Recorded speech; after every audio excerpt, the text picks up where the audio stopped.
Welcome to the Thinkydoers podcast. Thinkydoers are those of us drawn to deep work, where thinking is working, but we don't stop there. We're compelled to move the work from insight to idea, through the messy middle, to find courage and confidence to put our thoughts into action. I'm Sara Lobkovich, and I'm a Thinkydoer. I'm here to help others find more satisfaction, less frustration, less friction, and more flow in our work. My mission is to help change makers like you transform our workplaces and world. So let's get started.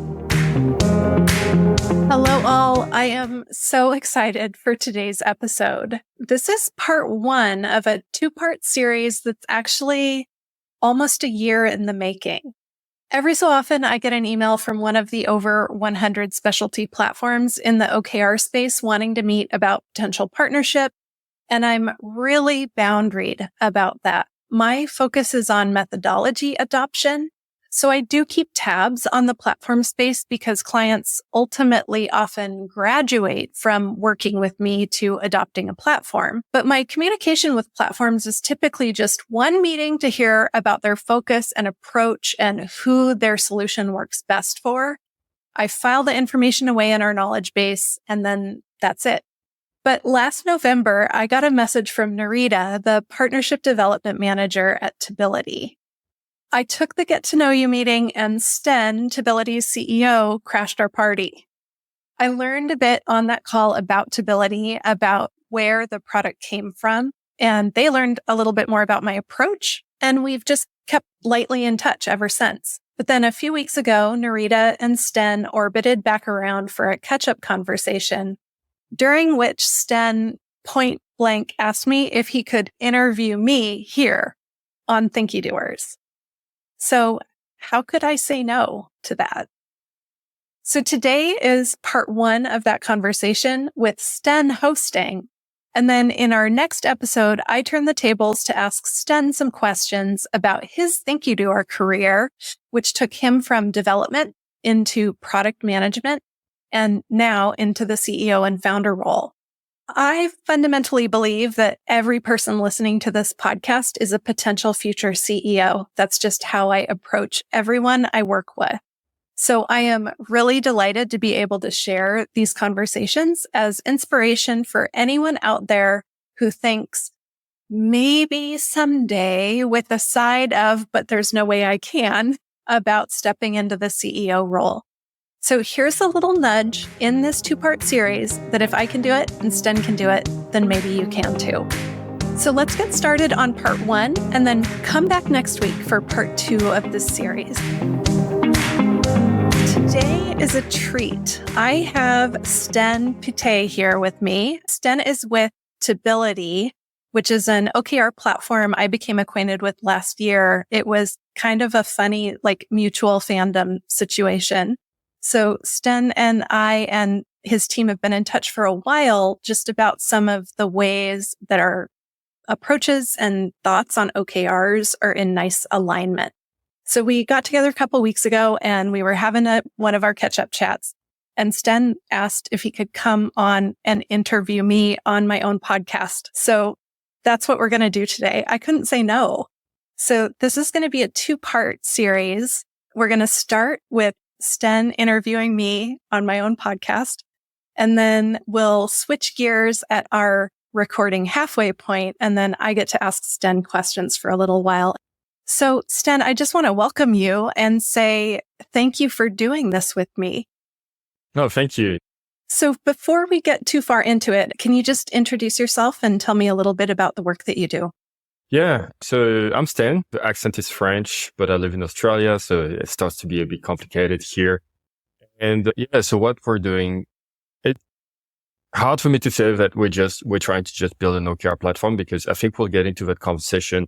And it's more about enabling new ways of working. We've seen teams going from being very focused on projects to now caring a lot about the outcomes, but there wasn't a tool that really was designed for that. So this is what we're doing at Tability. It's a new kind of platform that really puts goals at the center that helps teams be able to understand how to prioritize things the right way. So I'm co-founder of this company. We're split between different parts. Some people are in the US. some people in Australia as well?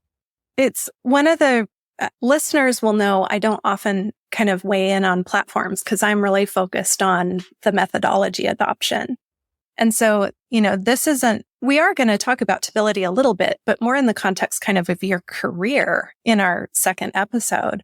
Sten, I feel very nervous handing the hosting over to you here, but I'm going to do it. So go for it. You can ask me whatever you like.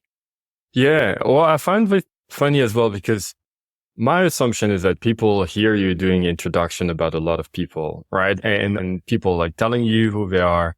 But I wonder how much your audience knows about you. And when I met you, I was just fascinated by your approach because by all means, right, you're very not very softly spoken person, but it's like, let's say that when I read the titles of your book, like No-BS OKRs, like I look into it, I'm like, that's someone that has a very strong position. And then I met you and I was like, oh, you're very nice. And I love that approach. I wanted to meet you and I wanted to talk to you about that view that you have because I find that No-BS OKR approach really interesting and something that resonates with me. So I thought we might as well have a conversation and make that public. My first questions will be, how did you get there? Like, what was your journey that took you to now writing books, having workbooks, guiding teams, and helping a lot of people to understand how to do OKRs the right way? Survival. My earlier career as an individual contributor, I can't even think about how much of my brain power went to trying to figure out what was expected of me. My whole life as an individual contributor was trying to learn how to read minds because I don't know if some people can figure out what's expected or if some people are less sensitive to that. And so they just kind of work to their inner compass. But I really struggled to understand what was expected. And then when I got into executive leadership, I felt that from both directions. So I had reports who needed to know what was expected of them. And I had leaders whose expectations I was trying to decipher. And being in that compression zone was just supremely challenging. And I don't like to do things not well. So I want to figure out how to do things well. And for me, I had to figure out how to be in that compression zone between leaders with unclear expectations and staff with really high needs for expectation clarity. And I started experimenting with just setting measurable goals for myself. And at first it was quantifying activity. The one that I will always remember is I wrote a goal that 100% of the slides I built would be reusable because I'm a strategist. So we build all these slides and then they wind up on the cutting room floor after the pitch and then you start it all over again. And I was just burned out on that labor waste. So I set a goal that 100% of my slides would be frameworks or something I could reuse. And I did that and it changed everything. Like that one goal gave me something I cared about to work toward in my work. So it wasn't trying to figure out what someone else wanted from me. It was, what do I care about? And then write the goals about that. And then experimenting with goals like that for myself, and then experimenting with goals like that communicated to my team, experimenting with communicating those goals upward to say, hey, leader, here's what I think is expected. Are we aligned? That just helped me connect all those dots that used to be mind reading. And that was in 2016. I didn't really realize OKRs were a thing until afterward. And so once I finally came across Measure What Matters and read up on OKRs, then it's just been all OKRs from there. And that, for me, there's a few things I find fascinating in that story. So it seems that it was something that you were looking for, like that sense of meaning, right, as a worker or individual contributor in a company. Is that something that today you think is happening as well with everyone? Or do you think that meaning happens more at the exec level versus as an individual contributor level? I work with very large groups in very large organizations. I also work with people in small organizations and solos, but what it means is I get to observe people at massive scale and observe human behavior at really broad scale in workplaces. And I think there's a lot of variability within all the cohorts. So it's like every cohort has a bell curve. There are individual contributors who just want to show up and check the box and collect their paycheck and go home. And there's nothing wrong with that. And there are other individual contributors who are wired for, I got to make this better. I got to make this better, and the folks who are really goal oriented as opposed to task oriented. And it's the same thing in executive leadership. With every leadership team I work with, there's always that bell curve. There's someone really visionary and strategic. There's someone very focused on, I just want to check the box and go home, and then there's people in the middle. And the senior most leader can be anywhere on that bell curve. So yeah, I don't see differences in level. It's more just, I'm fascinated by that difference in wiring and behavior that I see around people who just want to do the thing and check the box and go home. And that's really satisfying. And then people like me who are never satisfied, who just always have to try and make it better, because it takes both types for anything to really happen. So there's not a good or bad, but building ways for those two types to understand each other, that's one of the things that OKRs are really good at. That's really good for me because I think this is something that we see a lot where it's easy to push OKRs when people are bought into that. But I think like in the company, you can see, as you said, it's a bell curve at both levels. And we see oftentimes, from my experience, leadership understands really well like the value in it. But for individual contributors, it becomes a bit of convincing activity. Yeah. So I see from the methodology side, when I work with clients who are implementing platforms, I encourage them to not adopt a platform until people are banging down their door for it. Because if they implement OKRs well and implement the methodology well, then people will get on board and then they will want to use a platform. And so it's so much easier for you guys on the platform side if instead of imposing a platform to start, we show what are the benefits of OKRs and get people really excited. Yeah, because then it makes methodology adoption so much smoother and it makes platform adoption so much smoother. So if I understand your journey, right? So you were an individual contributor that really was trying to find meaning in the work. And then you become an executive that was trying to do the same. And so as I understand it, you build your own goal setting system to start with. And then OKRs came to you, but there were multiple goal setting frameworks available at the time. So what made OKRs more appealing than other approaches that are around? That's a fun question. So I think partly I was an executive leader when I first read Measure What Matters.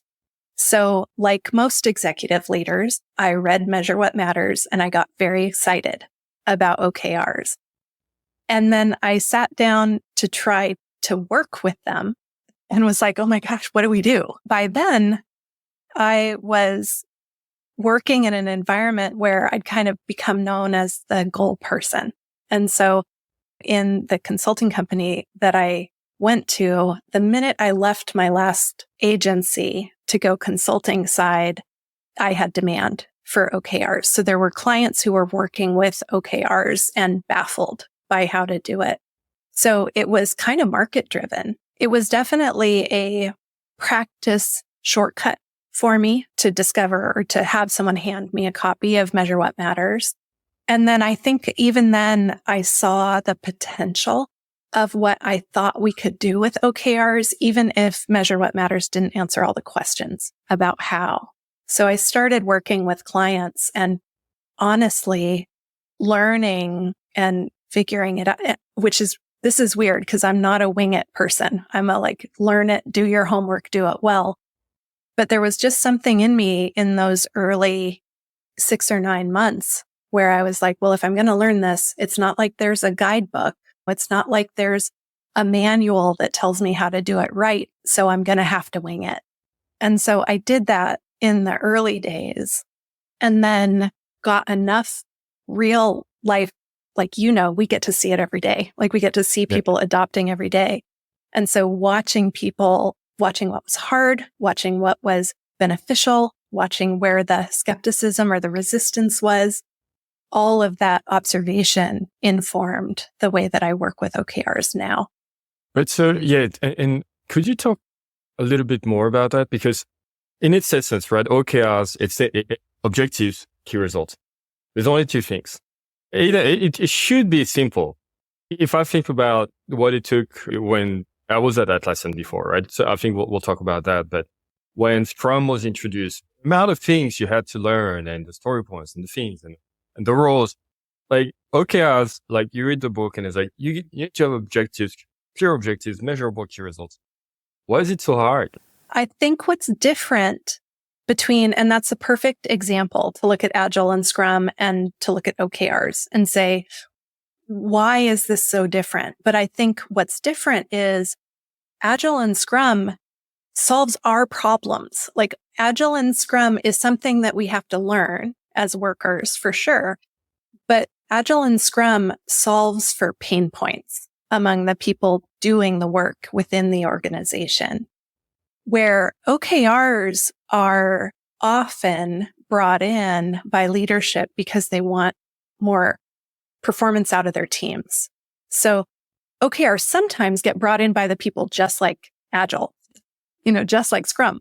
And so sometimes the methodology comes in within the organization, but a lot of times OKRs come in through the C-suite or come in through the executives with a model of, I want more performance from our team, but not all executives are willing to learn the practice. Like I've had executives before I got better at filtering this out. I worked with one executive team and a really awesome leadership team in a very large organization. And 9 months in, the leader could not use the term objective or key result correctly. Couldn't distinguish between the two. So we had 9 months of effort into an implementation that the senior executive wasn't modeling even the basic words and meanings of.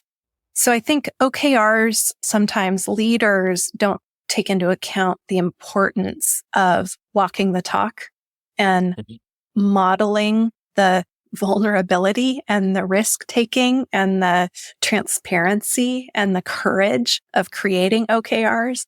So when we have leaders that model those behaviors, that's when implementations tend to be really successful, because then that's when people in the organization see this is beneficial for me because it fills in my information gaps. It makes it easier for me to align my work to what's important. I can be more successful.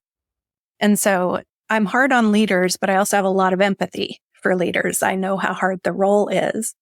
But I think in our fast-moving industries that most of us work in, leaders have to have that intellectual humility to spend the time to learn what an objective is, what a key result is, and then model those best practices, because that's how they get what they want out of their organization.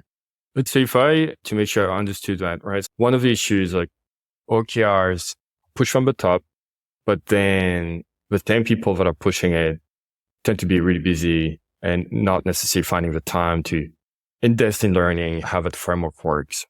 I think that's a great segue to the work that you've done. Like I read your workbook and I find it amazing.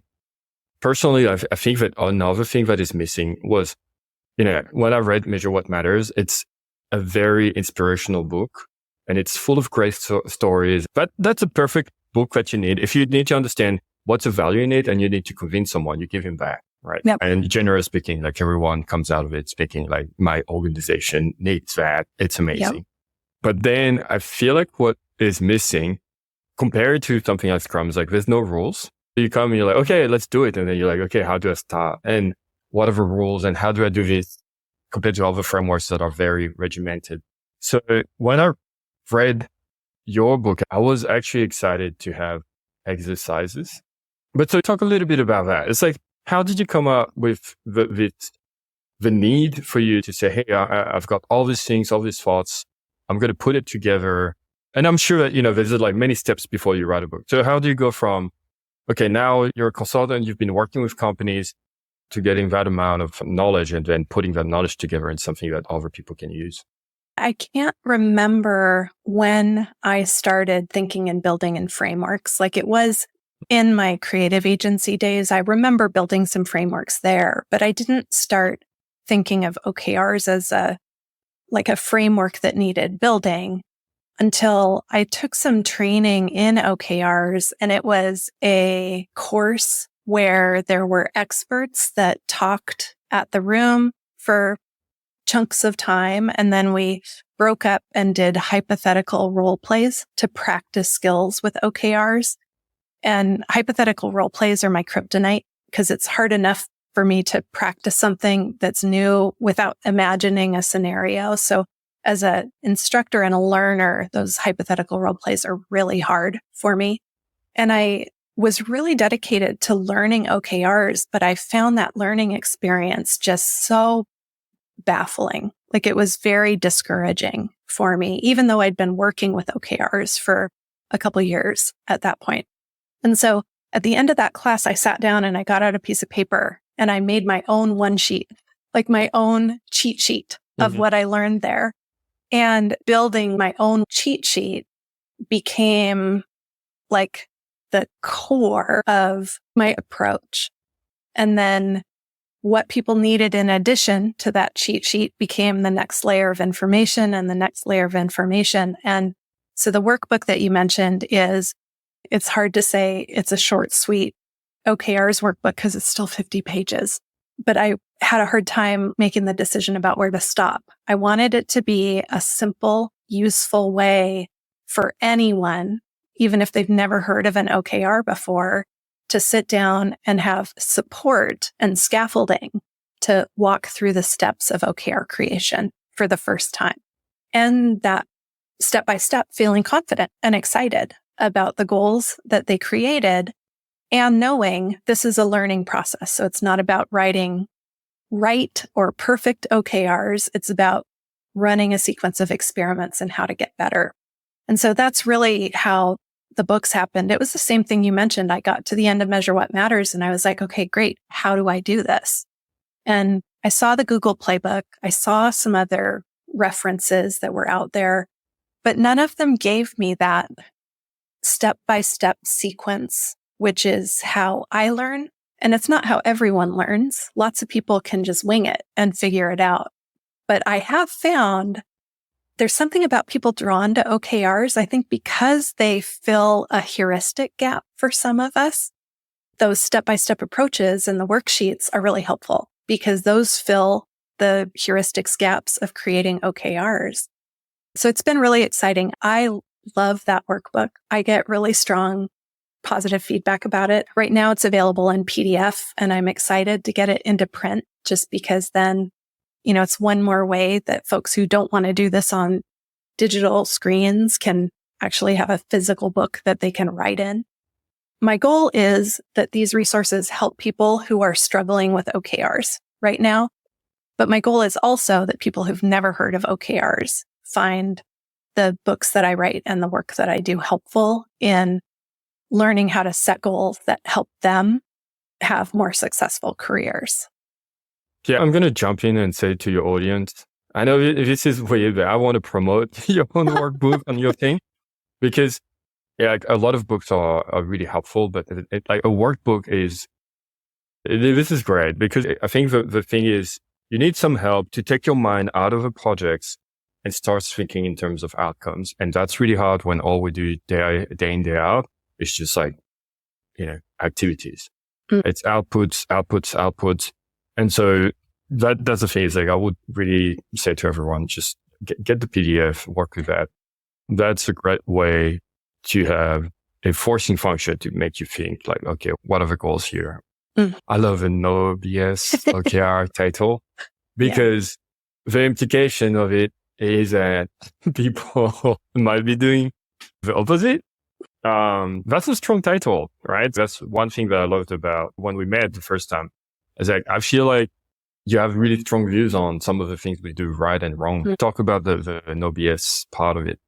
Yeah, when I kind of started to put together, it was really the first version of the workbook. I knew I needed to brand the approach, and I struggled. I finally landed on evolutionary OKRs because I felt like that was a good way to communicate this is an iterative process. It's a learning process. It's a growing process.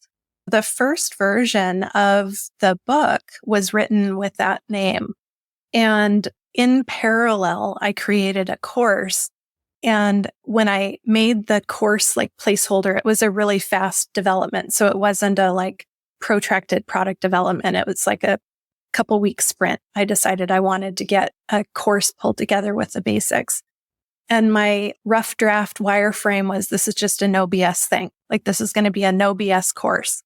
And I couldn't not use it. It's not shade on anyone. I'm not actually saying that there is BS out there in the field. I have only respect for other OKR practitioners, including ones that I fundamentally disagree with. My approach works for the companies I work with, and their approach works for the companies they work with. But I do think what I've done is kind of distilled the practice down to a simple kind of I was going to say no dogma, but there's still dogma because I do believe this is a transformative process. But I've just tried to distill it down to be no BS, not waste your time. Like we create OKRs fast because we're going to ultimately learn how to make them better by working with them, not by taking more time to create them. So I still use evolutionary OKRs in more conservative environments. We still have that brand available, but the more I just played with that course design, that name just took over the practice. And if there's one thing about me, I know I am my best when I am telling the absolute truth. Like when I get to just call it like I see it and be honest and unfiltered and kind always, but direct and honest. And that was the name, I think, that is direct and honest about what you're going to get working with me. Yeah. So it's not so much about calling out people. It's not at all like about calling out people. It's more a pragmatic approach to it. It's like, let's remove all the unnecessary bits. Yep. Let's go down to essential. Yeah. I think that's important. It's like I've said time and time again in calls, I have a slide that says the mistake that you'll all make, and it's just like you're going to make it too complex. And it's many parts, but it's like we can't resist having more goals than we want, or trying to find like convoluted ways to measure things. Yeah, this was for me. I think that's a great title, and I think it's great if you can present it as is in a company because it sends a message as opposed to be like a little bit too soft on that advice. I think that's an important advice. Yeah. I mean, it also just doesn't do anyone, there are some cultural environments where it's just necessary. There's not a negotiation, but most people who work with me are hiring me because I call it like I see it and they want my unfiltered truth. And so it's a good filter, for whether folks want to work with me or not. And if it's a good use of time for both of us. And so, and there's a follow-up to that, right? It's like, so you have a book coming up as well, like you're a strategist. Is that correct? So what I would say is the No-BS OKRs workbook is a OKRs workbook. And you are a strategist, uses OKRs as a tool. So it does teach and coach No-BS OKRs, but it puts them in context of there are people who are strategically wired, who struggle in their careers because of communication and like they're long talkers like me, like there's all these characteristics that those of us who are wired for strategy possess that might make career hard. And so that book is contextualizing skills to help those people be more successful. But what it also is the people who have heard their whole careers, you need to be more strategic and had no idea what to do with that feedback. Like no idea whatsoever. There's no answer. You can't Google that and find a good answer. this is also a tool for those people to get acquainted with their inner strategist, because we all have them. Like, it's in everybody. And so that book I want it to be a way that people get connected with their own inner strategists and have tools. And then we can share the language across everyone, no matter what their wiring is. So it's a bit of a passion project. So it does really rely on OKRs. And there are a couple chapters that are technical on OKR implementation for practitioners, because I couldn't stop myself. But it is intended to be accessible to anyone, including people who might never have considered OKRs before. Yeah, as I said, I'm fascinated by all the things you do. Once again, I think everybody should get that workbook. And I'm really excited to read your strategist book when it comes out as well. The first time we met, like, as we started the conversation, I wanted to save those questions for a moment like this, because I think it would help a lot of people to understand as well why they should be doing OKRs or choose OKRs. Yeah, me too. I just thank you for suggesting it. This has been so much fun. That's it for part 1. You'll find links to the resources we discussed in the show notes at findrc.co/pod. And then don't forget, come back next week for my interview with Sten about his career journey in product from a mid-sized startup through that startup's growth surge and ultimately into the role that he's in now. Thank you for joining and listening. I really can't wait to hear from you about what in this episode resonated, so I would love to hear your feedback. Also, don't forget to subscribe to our newsletter at findrc.co/newsletter so you can hear about everything happening all at once before the general public. If there's anything I said today that you have questions about, you can find me at Sara Lobkovich pretty much everywhere. I'm pretty sure I'm the only one.